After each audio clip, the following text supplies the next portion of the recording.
ओम विश्वानि देव सवितर्दुरितानि परासुव यद भद्रम तन्न आसुव।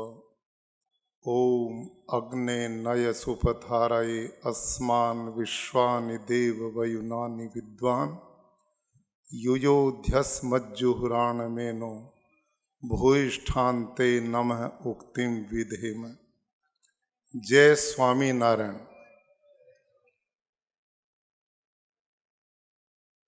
स्वामी नारायण मंदिर सरदार राजकोट के मूर्ति प्रतिष्ठा महोत्सव में उपस्थित आदरणीय श्रद्धेय आचार्य श्री राकेश प्रसाद जी महाराज,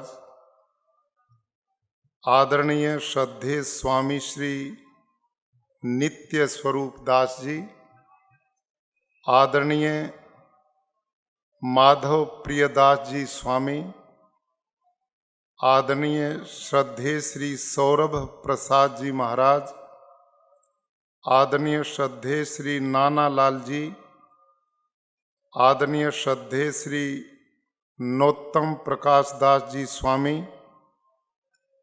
माननीय प्रियवर राकेश दुधात जी, राजवंश परिवार के सभी सदस्य, उपस्थित मंचस्थ मेरे लिए बहुत ही आदरणीय संतगण, स्वामी नारायण संप्रदाय से जुड़े हुए सभी सम्मानित बुजुर्गों, युवा बंधुओं, माताओं, बहनों और प्यारे बच्चों, हमारे बीच में उपस्थित हैं श्री कुंवर जी भाई बलीना MLA, श्री लाखा भाई सांगतिया जी MLA और पुलिस प्रशासन के उच्च अधिकारी श्री मनोज अग्रवाल जी, पुलिस कमिश्नर राजकोट श्री अरुण महेश बाबू जी, कलेक्टर राजकोट, सभी बंधुओं को मैं प्रणाम करता हूं।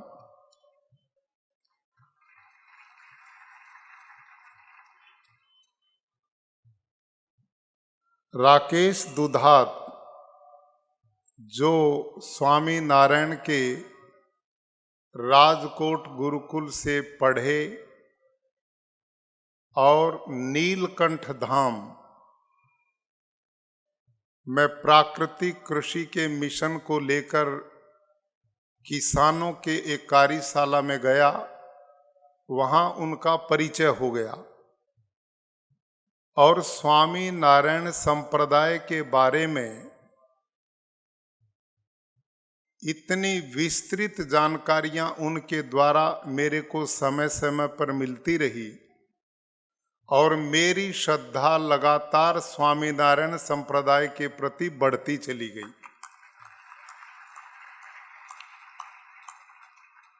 भाइयों और बहनों, एक छोटी सी कहानी से आज मैं अपनी बात शुरू करता हूं। कहते हैं जंगल में एक दिन एक राजा शिकार खेलने के लिए गया। घोड़े की पीठ पर बैठा और जंगल इतना विशाल था, इतना बड़ा था और उस शिकार में वो मस्त हो गया। सूर्य अस्त हो गया, उसे पता ही नहीं लगा। अब जब अंधेरा हुआ और जंगल इतना बड़ा था कि वो रास्ता भूल गया, रास्ता भटक गया। न उसे दिशा का ज्ञान था।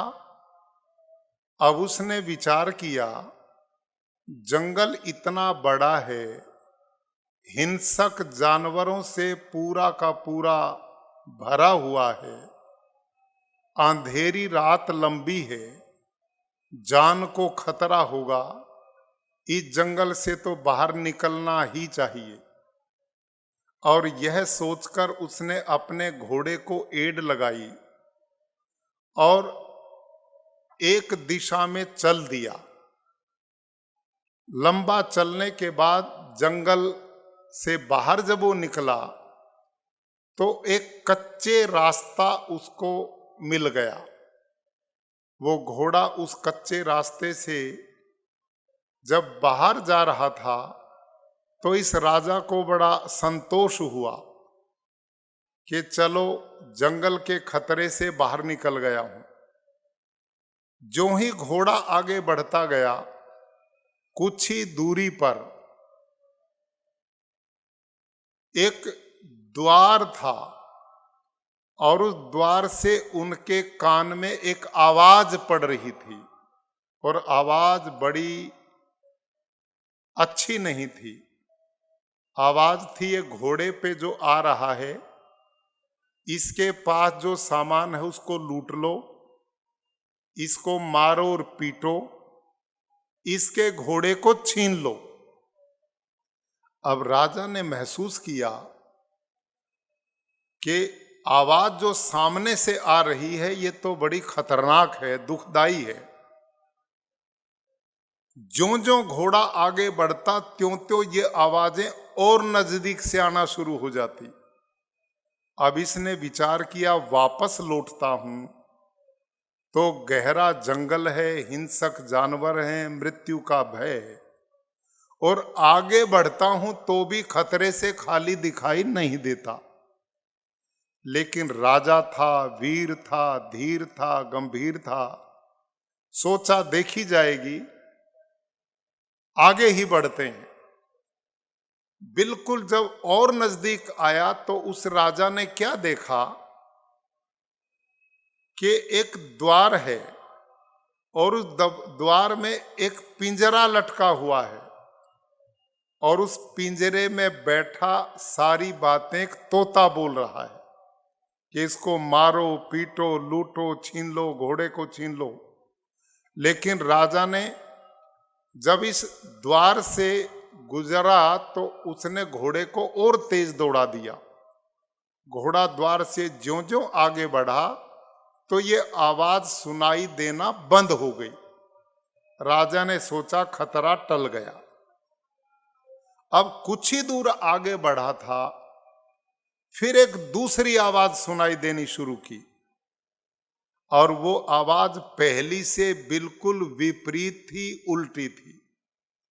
इसमें आवाज क्या थी कि घोड़े पर जो सवार व्यक्ति आ रहा है, हम उसे आग्रह करते हैं कि आप थके हुए हैं, भूखे भी हैं, त्रस्त और परेशान हैं, हमारे यहाँ आपका स्वागत है, आपका अभिनंदन है। ये शब्द सुनाई दिए। राजा को बड़ी हिम्मत बंधी कि लगता है तू ठीक दिशा में चल रहा है।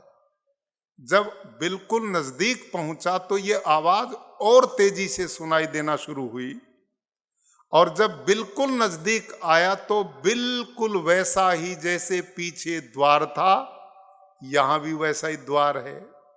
जैसे पीछे तो पिंजरा लटक रहा था वैसे यहां भी पिंजरा लटक रहा है। जैसे पीछे तोता बोल रहा था यहां भी तोता ही ये बात कह रहा है। लेकिन राजा ने अनुभव किया तू थका हुआ है, पूरे दिन परेशान रहा है, यहां लगता है सही जगह है। उसने घोड़े की लगाम को उसी द्वार में प्रवेश करा दिया। जब द्वार के अंदर गया तो राजा ने क्या देखा कि वहां पर कुछ ऐसे संत लोग बैठे हुए हैं, आपस में धर्म की चर्चाएं कर रहे हैं। एक कुआं था जिस पर पानी पीने के लिए बाल्टी लगाई हुई थी, वट वृक्ष था, झोंपड़ियां थी।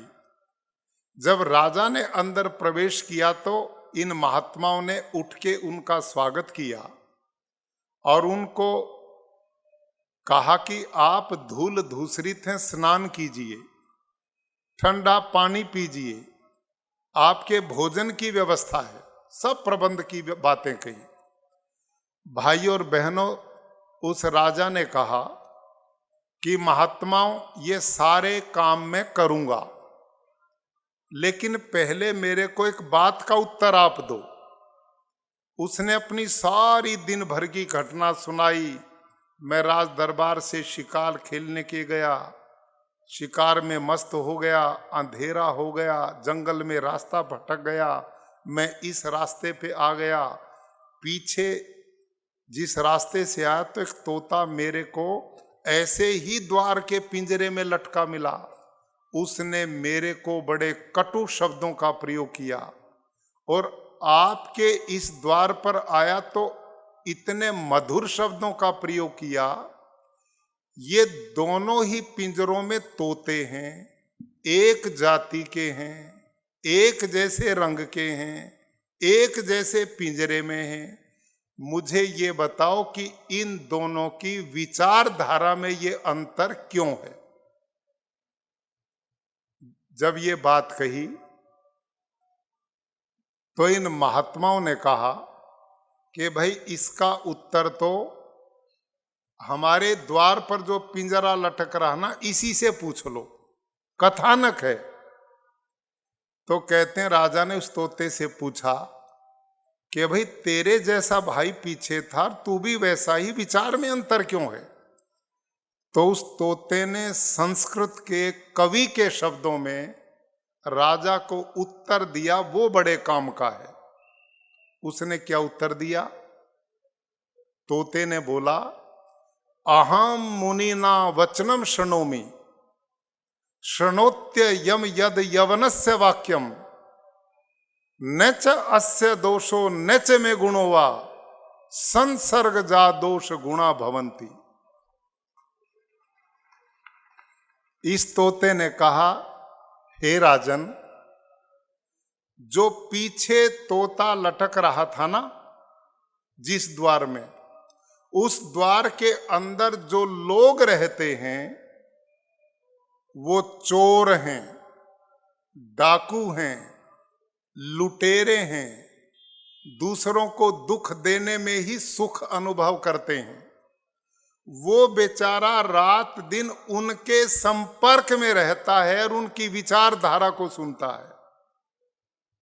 वो उनके साथ रहकर उन जैसी विचार का बन गया। और मैं जिस द्वार पर लटका हुआ हूं, आपने अंदर जाकर के देख लिया, वहां तो ये संत लोग बैठे हैं। परोपकाराय सताम विभूतय, जिन साधु संतों का जीवन है ही परोपकार के लिए, लोगों की भलाई के लिए, कल्याण के लिए, दुख हरने के लिए, मैं रात दिन इन संतों के विचारों को सुनता हूं।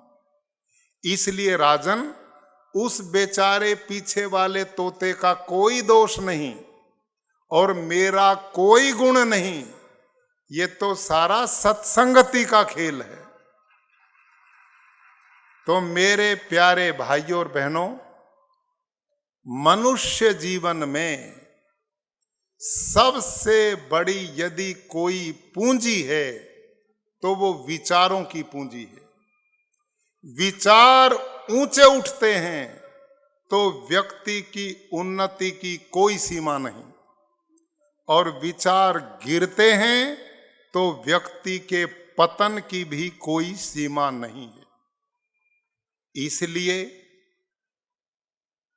इस प्रकार के ये आयोजन, इन संत महात्माओं का ये सानिध्य, वैदिक विचारधाराओं का श्रवण, ये मानव जीवन में आत्मा की पवित्रता का, मन की पवित्रता का सबसे बड़ा तरीका है। आज मुझे प्रसन्नता है कि सरदार इस स्थान पर, जहां गुरुजी महाराज रहे, भगवान स्वामी नारायण रहे, और उनकी इच्छा रही कि यहाँ पर एक भव्य मंदिर का निर्माण हो जो आने वाली पीढ़ियों का प्रेरणा स्रोत बने। आप सब दानी महानुभावों के सहयोग से, इन सब संत महात्माओं की कृपा से, श्रद्धेय आचार्य श्री राकेश प्रसाद जी महाराज के नेतृत्व में इतना सुंदर प्रेरणादायी मंदिर का निर्माण हो, मूर्ति प्रतिष्ठान का जो समायोजन हुआ, इस अवसर पर आप सबको मैं बहुत बहुत बधाई और शुभकामनाएं देता हूं। इसी के साथ मैं स्वामी नारायण संप्रदाय के प्रति नतमस्तक हूं कि वो मात्र स्वयं के कल्याण के लिए नहीं, अपितु मानव समाज के कल्याण के लिए, लोगों की भलाई के लिए अनेक प्रकल्पों का आयोजन करते हैं। इसी स्थल पर जहां भव्य मंदिर का निर्माण है, वहां मानव निर्माण के लिए विशाल छात्रालय की स्थापना आप लोगों ने की है, जहां वो बालक, जैसे आचार्य प्रवर ने कहा कि ऐसे बालक जो पढ़ना चाहते हैं, आगे बढ़ना चाहते हैं, प्रतिभाशाली बुद्धिमान हैं, लेकिन उन बालकों को अवसर नहीं मिलता और अवसर न मिलने के कारण वो प्रतिभाएं पनप नहीं पाती। कितना बड़ा समाज का योगदान है। शास्त्र में लिखा है, विद्यादानम महादानम ब्रह्मदानम विशिष्यते। दुनिया में विद्या से बड़ा दान दूसरा कोई नहीं। एक बालक शिक्षित हो जाए, धर्मात्मा, जितेंद्रिय, परोपकारी बन जाए, वो अपने परिवार का तो कल्याण करता ही करता है, लेकिन वो समाज का भी निर्माण करता है। और मैं इसके लिए स्वामी धर्म जीवन दास जी महाराज, जो आज हमारे बीच में नहीं है, लेकिन भले ही वो नहीं है, कीर्तिर यस्य से जीवती, जिंदा वो नहीं होते जो 5-6 फीट के शरीर को लिए घूमते हैं।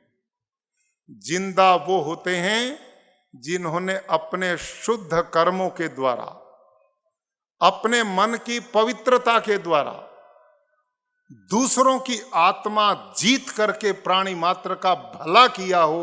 ऐसे लोग कभी मरा नहीं करते।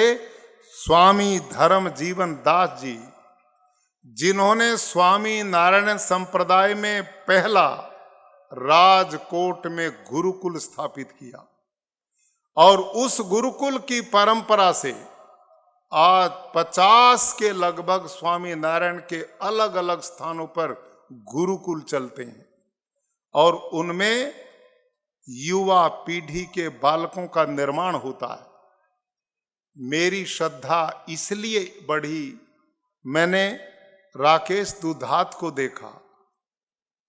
1 रुपया जो वहां लिया जाता था, उसमें इन्होंने राजकोट में पढ़ाई की। धीरू भाई ने वहां पढ़ाई की, लालजी भाई जैसे लोग वहां पढ़े, और ऐसे 2.25 लाख विद्यार्थी इन गुरुकुलों में पढ़े। मैं उनके उठने बैठने को देखता हूं, उनके खान पान को देखता हूं, इनके बोलचाल व्यवहार को देखता हूं, और समाज के प्रति इनकी जिम्मेदारियों को देखता हूं। अपने लिए तो सब जीते हैं, जीना तो उनका होता जो दूसरों में अपनापन देख करके जीते हैं। ये संस्कार, ये विचार जब राकेश भाई जैसे युवाओं में मैं देखता हूं, उद्योगपति बन गए, धनपति बन गए, लेकिन अपने जड़ों से नहीं हट रहे। जब भी मिलना होता है, हमारे गुरुकुलों में ऐसे बच्चे पढ़ाए जाते हैं।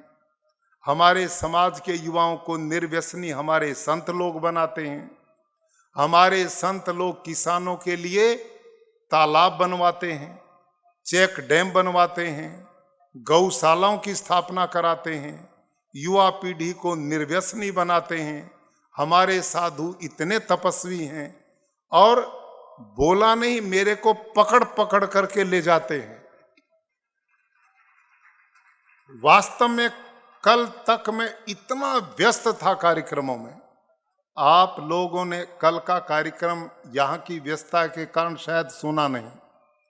कल का दिन भारत के खेडूतों के लिए, एक ऐतिहासिक दिन था। भारत के यशस्वी प्रधानमंत्री श्रीमान नरेंद्र मोदी जी ने, जो इसी गुजरात की धरती की देन है, जिन्होंने अपने कर्म योग से, कर्म निष्ठा से, अपने विवेक बुद्धि से, अपने समर्पण और त्याग से, अपने परिश्रम से इस देश के चहुमुखी विकास में एक मानव धारा प्रवाहित कर दी है। सारी दुनिया में भारत के गौरव को बढ़ाया है। उनके दिलों में ये भी हर समय रहती, जब भी मैं मिलता हूं, मेरे देश का खेडूत कैसे संपन्न हो सकता है, कैसे खुशहाल हो सकता है, उसके घर में कैसे समृद्धि आ सकती है, इस बात को लेकर कल उन्होंने प्राकृतिक कृषि के महाअभियान को इस देश के सभी प्रांतों में लागू करने के लिए सभी प्रदेश राज्य सरकारों को आग्रह किया है। एक बहुत बड़ा अभियान अब चलेगा। मैं उस कार्यक्रम में बहुत व्यस्त था, उसके कारण आज मेरे अनेक कार्यक्रम थे, लेकिन राकेश दुधात जी मेरे पीछे पड़ गए कि नहीं, वहाँ तो हमारे बहुत संत लोग मिलेंगे और हमारे स्वामी नारायण संप्रदाय के लाखों लाखों भाई बहन, आपको अब तक का हमारा सबसे बड़ा आयोजन मिलेगा।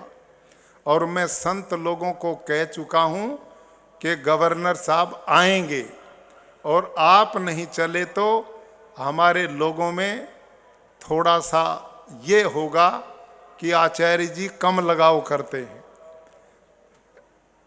ऐसा नहीं, अपितु मैं तो इन संतों के प्रति, जब इनकी तपस्या को देखता हूँ, इतने एजुकेटेड संत, इतने पढ़े लिखे भी संत, जिन्होंने भरी जवानी में भौतिकवाद के सुख भोग को छोड़ करके हम सब लोगों के कल्याण के लिए अपना जीवन समर्पण कर दिया,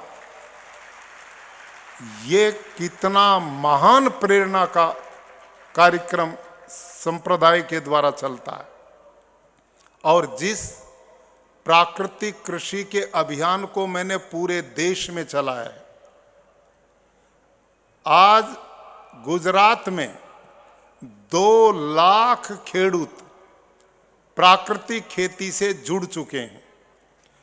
2 लाख देसी गाय हम किसानों के घर पहुंचा चुके हैं, और 900 रुपया महीना जो खेडूत प्राकृतिक खेती अपने खेत में करेगा, वो जो गाय पालेगा देसी गाय, क्योंकि देसी गाय के बिना ये खेती नहीं होती, जो गाय पालेगा उसको 900 रुपया महीना सरकार से ने देना शुरू कर दिया है। और डांग जिला जो है, आदिवासी जिला है, उसको हमने प्राकृतिक जिला घोषित कर दिया है, और ये देश का पहला प्राकृतिक जिला है।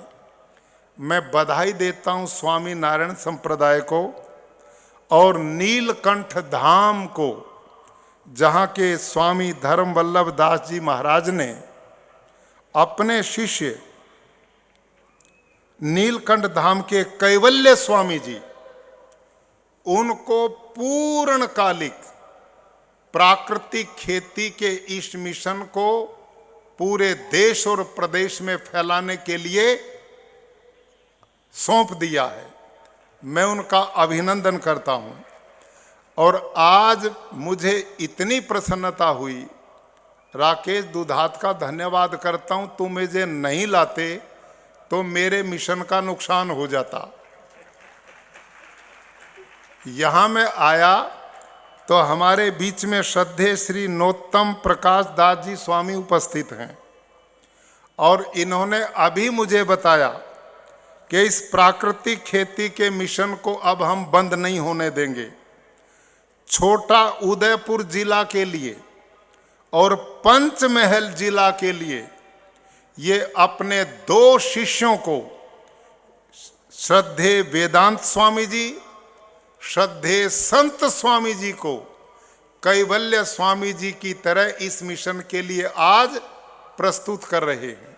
इसके लिए मैं उनका बहुत बहुत अभिनंदन करता हूं। भाई और बहनों, जिस संप्रदाय के लोग हम सब खेडूतों के लिए, उनके भविष्य के लिए इन संतों को जब आहूत करते हैं, इससे बड़ा कल्याणकारी दूसरा कार्य हो ही नहीं सकता। ये जो प्राकृतिक खेती का मिशन है ना, ये आप ये मत सोचो कि इसमें केवल खेडूत का ही लाभ होगा। इसमें इस धरती के हर प्राणी का लाभ होने वाला है। आप सबसे मैं पूछता हूं कि व्यक्ति भोजन ना मिले तो महीना भर जिंदा रह सकता है, जल ना मिले तो 5-7 दिन जिंदा रह सकता है, लेकिन हवा ना मिले, ऑक्सीजन ना मिले तो 3 मिनट में ही राम नाम सत हो जाती है। 3 ही मिनट का काम है। ये जो प्राकृतिक खेती है, ये सबसे पहला काम करती है कि पर्यावरण को बचाने का काम करती है। ऑक्सीजन से भरपूर वायुमंडल होगा। इस रासायनिक खेती ने सारी धरती को प्रदूषित कर दिया है। आप जानते हैं, कुछ बुजुर्ग मेरे बीच में बैठे होंगे, भोपाल मध्य प्रदेश में कुछ सालों पहले एक गैस कांड हुआ था और उस गैस कांड में 1 घंटा एक फैक्ट्री से गैस लीक हुई थी। और वो गैस क्या थी? ये कीटनाशक बनाने वाली फैक्ट्री थी जो खेतों में डालते हैं। 1 घंटा जब शहर में गई तो 1 घंटे में उसने 30,000 व्यक्तियों को मौत के घाट उतारा था। अब आप विचार करो, इस दुनिया में ऐसी ऐसी कितनी फैक्ट्रियां हैं और उनमें जो कीटनाशक बनता है वो सब हमारे खेतों में आता है, वातावरण में फैलता है, साग सब्जी गेहूं अनाज फलों में पड़ता है और उसे हम सब भोजन के द्वारा खा रहे हैं। स्लो पॉइजन सब के अंदर जा रहा है। आप सबसे मैं पूछना चाहता हूं, जब रासायनिक खेती नहीं थी, उससे पहले कोई कैंसर को नहीं जानता था, हार्ट अटैक को नहीं जानता था, डायबिटीज को नहीं जानता था, चर्म रोग नहीं होते थे। असाध्य रोग जो आज हम सब जितने शहरों में रहते हैं, गांव में हैं, फैमिली डॉक्टर ढूंढते फिरते हैं। सब ने अपने फैमिली डॉक्टर बना रखे हैं। लेकिन मुझे विश्वास है, स्वामी नारायण संप्रदाय के संत जब मानवता के कल्याण के लिए प्राकृतिक खेती के मिशन से जुड़ेंगे तो लोग फैमिली डॉक्टर नहीं ढूंढेंगे, लोग फैमिली खेडूत ढूंढना शुरू कर देंगे। फैमिली खेडूत हमें चाहिए, जिस आहार को खाकर हम बीमार ही ना बने। और ये खेती पानी को बचाएगी, जल को बचाएगी। आप लोगों ने जल के लिए बहुत इस प्रदेश में काम किया है और हमारी ये प्राकृतिक खेती स्वाभाविक रूप से ही धरती के भूजल को बढ़ाने का काम कर देती है। इस खेती में क्या होता है, जो हलसिया ना, आपको मुझे बताया गया कि हलसिया, जिसको अर्थवर्म अंग्रेजी में बोलते हैं, केचुआ भी बोलते हैं, ये हलसिया रासायनिक खेती से मार दिया जाता है और प्राकृतिक खेती में ये अपने परिवार को बहुत बढ़ा लेता है और ये प्राकृतिक खेती में खाद का निर्माण करता है। ये हलसिया धरती में यूं छेद बनाता 10-12 फुट, दूसरे से आता, इससे जाता, इससे आता है और 10-12 फीट तक की खनिज पूर्ण धरती को खाकर अपने पेट से जो विष्ठा देता है, उसमें 5% दूसरी जमीन से ज्यादा नाइट्रोजन होता है और 9% ज्यादा फास्फोरस होता है और 11% ज्यादा पोटास होता है। जो जहर हम डालते हैं वो कृत्रिम है और जो ये केचुआ हलसिया पैदा करता है स्वाभाविक है और इससे हमारी खेती बढ़ती जाती है और जो ये छेद बनाता है उससे ऑक्सीजन धरती को मिलती है तो वो उपजाऊ बनती है। और जब हलसिया बहुत बढ़ता है तो मेरे अपने खेत में, मैं भी खेडूत हूं, मेरे अपने खेत में 1 एकड़ में 4-5 लाख हलसिया काम करते हैं। हलसिया गुजरात के लोगों ने बहुत अच्छा नाम दिया है, जो हल की तरह काम करे।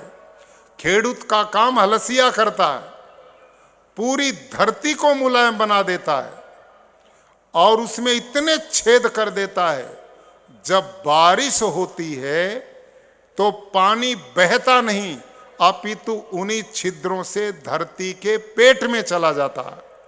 सारा पानी धरती में चला जाता है और धरती का वाटर लेवल अपने आप ऊपर आएगा। इस जहर वाली खेती ने, यूरिया डीएपी ने धरती की परत को पत्थर बना दिया। जमीन पानी नहीं पीती। जब बारिश होती सारा पानी बह करके नदी नालों में जाता है और वहां बाढ़ आ जाती है। सूखा पड़ता है तो अकाल पड़ जाता है। लेकिन जब सूखा पड़ता तब भी प्राकृतिक खेती पेड़ों को नहीं सूखने देती। वो कैसे?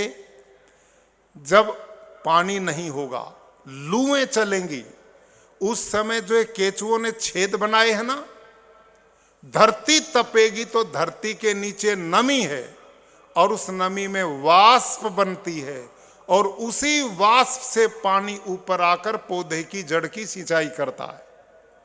खेडूत भाइयों, आप सबसे मैं पूछता हूं, जंगल में जो पेड़ हैं इनको यूरिया कौन देता है? डीएपी कौन देता है? कीटनाशक कौन डालता है? पानी कौन देता है? लेकिन जंगल के पेड़ 12 महीने हरे भरे रहते हैं, समय पर फलों से लद जाते हैं और उसके एक पत्ते को तोड़कर आप लेबोरेटरी में चेक कराओ, एक तत्व की भी कमी नहीं मिलती। ये भगवान की प्रकृति है। जो नियम जंगल में प्रकृति ने किया वही नियम मेरे खेत में होना चाहिए। इसका नाम प्राकृतिक खेती है। मैं चाहता हूं गुजरात के सभी खेडूत भाई, और ये खेती किससे होती है? केवल और केवल देसी भारतीय नस्ल की गाय से। मैंने साइंटिस्टों की एक टीम बनाई है जो पिछले कई सालों से रिसर्च करती है।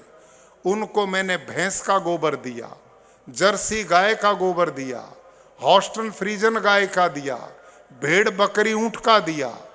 उन पे उन्होंने सालों रिसर्च किया और रिसर्च करने के बाद सबसे उत्तम यदि कोई गोबर मिला तो वो गिर, साहिवाल, थारपारकर, कांकरेज, राठी, अंगोल, डांगी, ये जो भारतीय नस्ल की गाय हैं, देसी भारतीय नस्ल की गाय, खेडूत भाइयों, इनके 1 ग्राम गोबर में 300 से 500 करोड़ तक जीवाणु पाए हैं।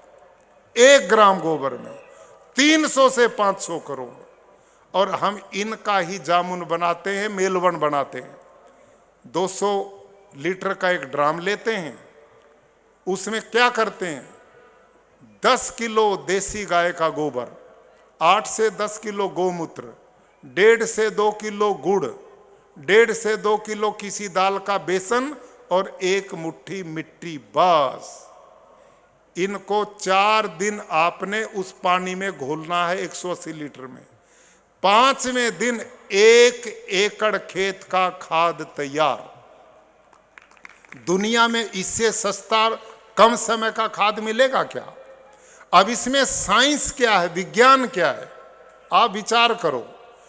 देसी गाय के 1 ग्राम गोबर में जब 300 करोड़ से ज्यादा जीवाणु हैं जो जमीन की उर्वरकता शक्ति को बढ़ाते हैं, तो 10 किलो गोबर में कितने होंगे? असंख्य। और उन जीवाणुओं को खाने के लिए हम दाल का बेसन देते हैं, प्रोटीन, वो बलवान हो जाते हैं। और गुड़ देते हैं तो वो बढ़ जाते हैं। मिट्टी डालते हैं तो मिट्टी के जीवाणु भी मिलते हैं। और जब इनको घोलते हैं तो हर 20 मिनट में ये जीवाणु इस ड्रम में डबल हो जाते हैं। 72 घंटे में हर 20 मिनट में डबल होंगे तो वो असंख्य हो जाएंगे, उनकी गिनती संभव ही नहीं है। और जब हम ड्रिप से या खुले पानी से उसको खेत में छोड़ते हैं तो खेत में जो जीवाणु वो मिलके ये जीवाणु इतने बढ़ते हैं और यही पौधे के लिए भोजन का निर्माण करते हैं। खेड़ित भाइयों, ये साइंस समझो। ये जो जीवाणु हैं ये आकाश में जो 78% नाइट्रोजन है ये उसको खींचते हैं और पौधे के लिए भोजन बनाने का काम करते हैं। ये जीवाणु जितने खेत में बढ़ेंगे उतना ज्यादा पौधे के भोजन का निर्माण करेंगे। और हमारे जो धरती माता है इसमें फास्फोरस है, जिंक है, पोटास है, मैग्नीशियम है, इसमें कॉपर है, दुनिया भर के इसमें भंडार है। लेकिन ये सारे तत्व धरती में होते हुए भी पौधे का भोजन नहीं बना पाते। इन तत्वों से भोजन बनाने का काम ये जीवाणु करते हैं। कैसे करते हैं इसका एक उदाहरण सुनिए। हमारे घर में माताएं बहनें हैं, सबके घर में किचन है, रसोई है। हमारे किचन में आटा रखा है, चावल है, दालें हैं, नमक है, तेल है, सब कुछ है। लेकिन वो भोजन अपने आप थोड़ा ही बन जाता है हमारे लिए, वो माताएं बनाती हैं उसको। आटे को उठाएंगी, पानी मिलाकर गोंद करके हमारे लिए रोटला बनाएंगी, दाल सब्जी बनाएंगी, तभी बनता है ना। ऐसे ही खेत में, मिट्टी में सारे तत्व हैं, लेकिन वो तत्व अपने आप भोजन नहीं बनते। ये जो गौ माता के पेट में, देसी गाय के माँ के पेट में जो जीवाणु हैं, सैकड़ों तरह के जीवाणु हैं, ये उन तत्वों से भोजन बनाकर पौधे की जड़ को देने का काम करते हैं। अब ये जितने बढ़ेंगे उतनी आपकी जमीन का ऑर्गेनिक कार्बन बढ़ेगा, उतनी पैदावार बढ़ेगी, आपकी समृद्धि होगी। और यूरिया डीएपी डालोगे तो ये जीवाणु मरेंगे। कैसे? आप एक कलसिया को खेत से पकड़ के लाओ और यहां रख के उसके ऊपर यूरिया डाल दो, वो जिएगा या मरेगा? मरेगा। जीवाणु मरेंगे या जिएंगे? मरेंगे। और उन पे गाय का गोबर डाल दो तो उनका परिवार बढ़ेगा। कितना गलत हम चल रहे हैं। हम रासायनिक खेती से जमीन को बंजर बना रहे हैं। जो मित्र कीट जीवाणु हमारी जमीन की ताकत को बढ़ाते हैं, हम उनको मारने का काम कर रहे हैं और पैसे दे करके मारने का काम कर रहे हैं। आने वाली पीढ़ियों के लिए बंजर जमीन देने का काम कर रहे हैं। तो ये बहुत पुण्य का कार्य है। इससे देसी गाय भी बचेगी, इससे वातावरण भी बचेगा, पानी दूषित हो गया वो भी बचेगा। धरती के पेट में पानी वर्षा का जाएगा तब वाटर लेवल भी ऊपर आएगा और इसके द्वारा किसान की आय भी बढ़ेगी, क्योंकि खर्चा खत्म हो जाएगा। खर्चा होगा नहीं, उत्पादन घटेगा नहीं। आप सब खेडूतों को आज इस पवित्र स्थल से मैं आग्रह करूंगा कि आप, हमारे जितने भी कार्यकर्ता हैं, आपके गांव-गांव में पहुंचने वाले हैं, उनके संपर्क में आकर आप अपने खेत को एकदम पूरा शुरू मत करो, कम से कम आप पे 4 एकड़ है तो आधा एकड़ में शुरू कर दो। आप उस पर अभ्यास करो, धीरे धीरे बढ़ाते जाओ, लेकिन इस कार्यक्रम को हमने चलाना ही पड़ेगा। मैं अधिक चर्चा न करते हुए आज अंत में स्वामी नारायण संप्रदाय के समस्त साधु संतों को नमन करता हूँ।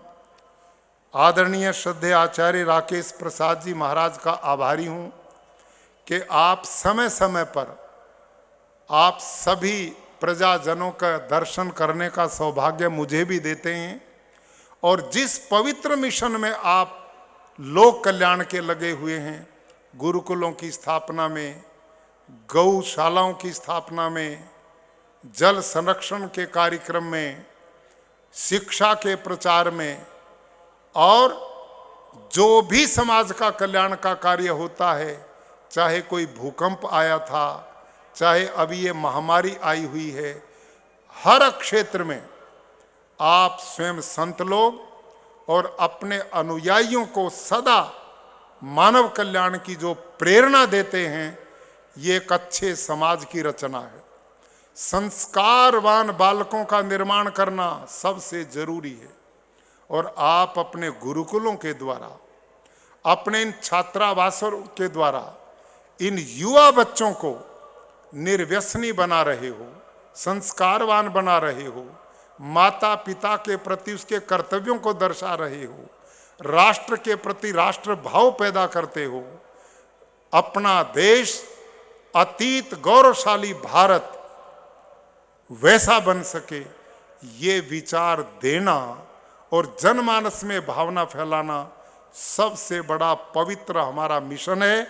मैं सभी संत जनों को आज के इस समायोजन के लिए उनका अभिनंदन करता हूँ, साधुवाद देता हूँ, और आप सब खेडूत भाई और प्रजाजनों से निवेदन करता हूँ कि वो इस प्राकृतिक कृषि के मिशन को अपने खेतों में बढ़ाएं, और जो शहरों में रहते हैं, अब हम इन खेडूतों के हॉट दुकानें शहरों में बनाने वाले हैं।